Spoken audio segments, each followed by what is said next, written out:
All right, welcome back everyone to Lakers Latest. I hope you guys have had a good week. Hope you guys had a good day today. I'm just gonna jump out the gate. Oh, actually, one thing I want to say: World Series starts Friday. Go Dodgers. We'll see what happens there, but definitely hoping for the best. But yeah, let's just hop right into it. Opening night was last night. The Los Angeles Lakers were home against the Golden State Warriors, and they lost 119 to 109. Now, again, it's like how much can we possibly ascertain from this game when LeBron's not playing? He's obviously such a huge part of the team, but I don't know. There was some good and there was some bad in last night's game. I think like again, like the first like 10 games of the season are going to be a little sloppy, especially for a team where like Luka barely played in the preseason. Obviously, you don't have LeBron, but there were some positives and there were some negatives, like there kind of will be, in any game. But 119, 109. It was kind of up and down.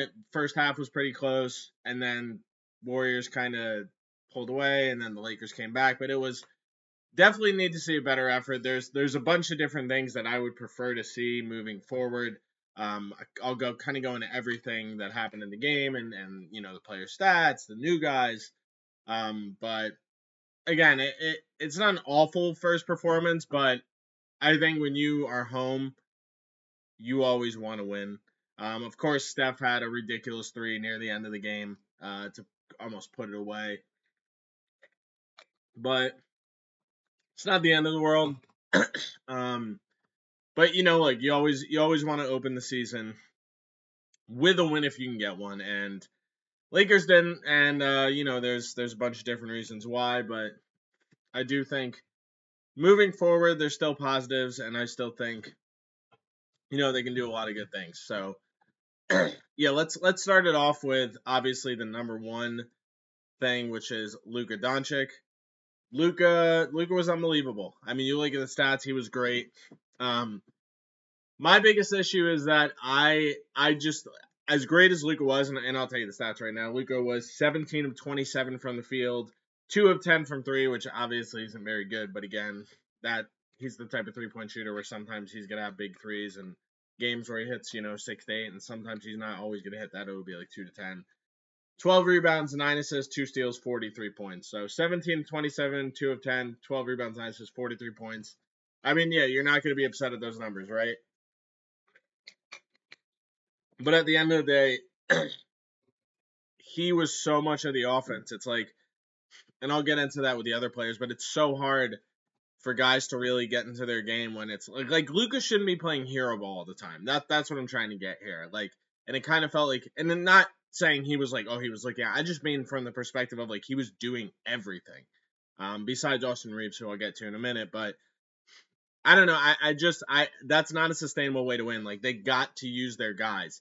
As great as Luca was, they have to like Luca and Reeves combined had 43 field goal attempts. DeAndre Ayton and Rui had 13 field goal attempts. Now, obviously, they should have way more field goal attempts than those two, but that's just not that many field goal attempts for two guys who I think are kind of going to be crucial to this team, especially when LeBron is out. When LeBron comes back, they're still going to be crucial to the team, but there'll be a load lesson because LeBron is back. He'll obviously pick up, a bunch of the slack. He's going to have, 20 whatever points, 7, 8 rebounds, 7, 8 assists, even at the age of 41, which is insane.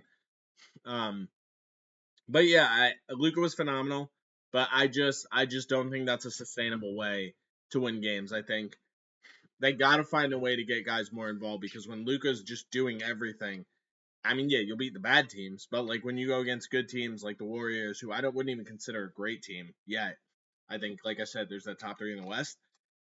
You got to find a way to get the other guys involved. I don't want to say the other guys involved because obviously Luka did have 9 assists, but I mean, scheme up plays for other guys, which again I will go into in a little bit. But Luka was great. Like obviously, I'm not going to be mad at 43, 12, and 9. You get to take that any day of the week. You prefer the 3-point shooting to be a little better, but it's Luka. He's a phenomenal player. He's the future of the franchise. He's the face of the franchise. He's going to do everything in his power to get the Lakers to win every game he's in. But even without LeBron, they really do need more from the other guys. And I think if you keep playing, and again, we don't know when LeBron's coming back. Maybe it's next week. Maybe I would say probably 2 to 4 weeks is my guess. But they're going to have to find a way to play a little bit more sustainable way of offense, I think, moving forward. Because as phenomenal as Luke is, and he's incredible, there has to be more shot attempts elsewhere, just from him and Reeves, who I will touch on in a minute. But yeah, Luka was great, but you got to find a way to move the ball around more and get other guys. I don't want to say other guys involved, but get them, scheme up plays for them, get plays for them, especially a guy like Ayton. So yeah, we'll see what happens, but that's game one.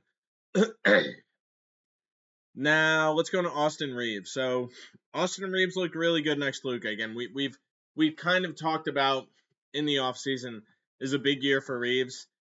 Are the Lakers going to resign him? Are they going to trade him and get a bunch of assets to maybe make a big run at someone else? I don't know.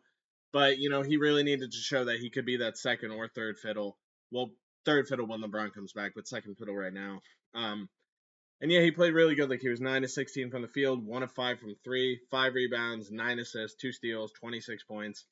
Again, he played really good. He has gotten better every season, and I always expected this to be his best season yet. This is such a huge year for the Lakers, especially given that it's LeBron's potentially his last year.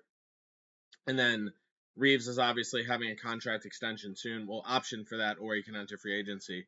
But point is, this is a huge year for him too. He needs to have his best year yet to really give him a chance to make the most money in free agency, whether that be from the Lakers or someone else. And this is a good start. Again, you didn't get the win, but he showed that him and Luka, they looked really good together. They can play together. They're a good fit next to each other. So that was really good, I think, for us to see. Just because obviously when LeBron leaves, it's like, are they going to be comfortable together? Can they play together? Can he be a second fiddle? These are all questions that we need to know. And I'm not saying they were answered yet. Can he be a second fiddle to a guy like Luke on a championship team? I'm not sure about that yet. But it's a good start to the season to see him really just, 26 and 9 assists. Like, who is he going to take another step in playmaking? Is it going to be 6 to 7 assists a game instead of 5.5? These are all things that could possibly blossom with Reeves. But yeah, I've always been a huge Reeves fan, and I think those are all really, really good signs moving forward. I think that ball handling is going to be really important for him. Love to see him get 9 assists. Luke obviously 9 assists too, so the offense is going to run through them, at least until LeBron gets back. It'll be interesting to see what his main role will be when LeBron comes back. But out the jump, I think it's a really strong opening performance from Austin Reeves, and it gives me a lot of confidence in him moving forward the rest of the season. So we'll see with that. Okay, and let's end it on, first of all, so I'll start with Rui and Ayton, but just the other guys, the other new guys, Smart and Laravia. Laravia 5 points on 1 of 2 from 3. Smart was 3 of 6, 0 of 3 from 3. 3 turnovers, 9 points.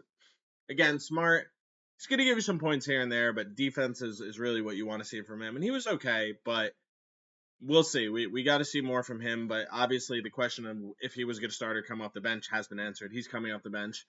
I kind of always expected that. I couldn't really just foresee a scenario where Reeves comes off the bench. He has elevated himself past that now to the point where he's just too good for that. So those were the other new guys, but yeah, I want to touch on specifically Rui and Ayton. So Ayton was 5 of 7 from the field, so that's solid, good percentage, 6 rebounds, 4 turnovers is not really what you want to see, but he'll be better there. 10 points.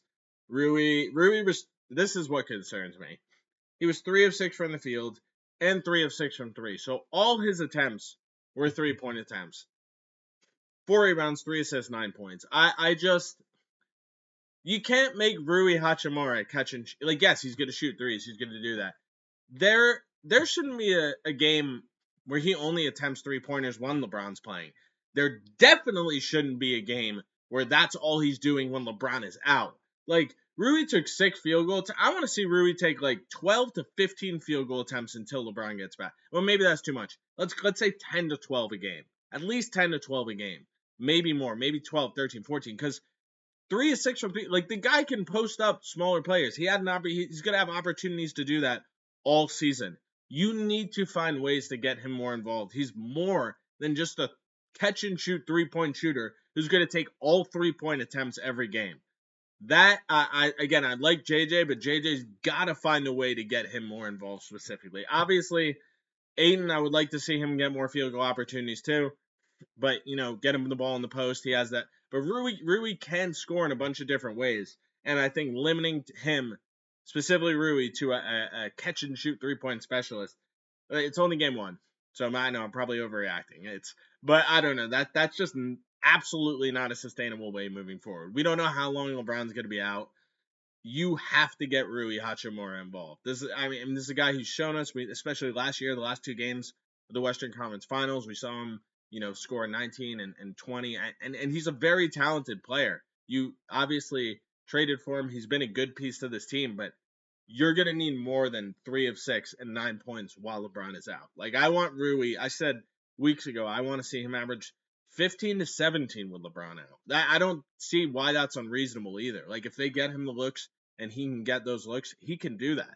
But limiting him to, Ayton and Rui with LeBron out, only getting 13 field goals is way too little. Way too little. You got to get them more involved. You got to spread out the ball a little bit more. As unbelievable as Luka was, you have to just find ways to get other people involved and scheme stuff up for them, specifically those 2 guys. So, again, it's first game of the season. Not the end of the world. Obviously, you'd prefer to win it, but some good, some bad. We'll see what happens in the next game. But that's 1 of 82, folks.